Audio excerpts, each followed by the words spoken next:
আজকের ভিডিওটা হতে চলেছে মায়েদের জন্যে, কারণ একমাত্র মায়েরাই জানে বাচ্চাদের এই পাউরুটির সাইডগুলোকে খাওয়ানো কতটা কঠিন।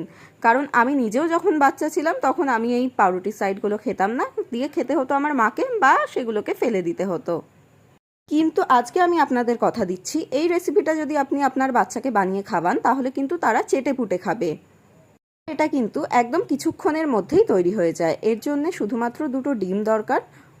ডিমের মধ্যে পরিমাণ মতো নুন আর শুকনো লঙ্কা গুঁড়ো দিয়ে ভালোভাবে ফেটিয়ে তার মধ্যে পাউরুটির সাইডগুলোকে ডুবিয়ে সেই পাউরুটির সাইডগুলোকে ব্রেড ক্রাম্বসে কোট করে ছাকা তেলে লাল লাল করে এপিট ওপিট ভেজে নিলেই আমাদের পাউরুটির এক নতুনত্ব স্ন্যাক্স কিন্তু একদম রেডি হয়ে যাবে।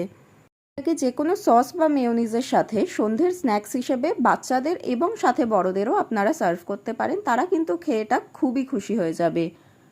আপনাদের যদি রেসিপিটা ভালো লাগে তাহলে লাইক, শেয়ার আর আমার চ্যানেলটাকে সাবস্ক্রাইব করে দেবেন।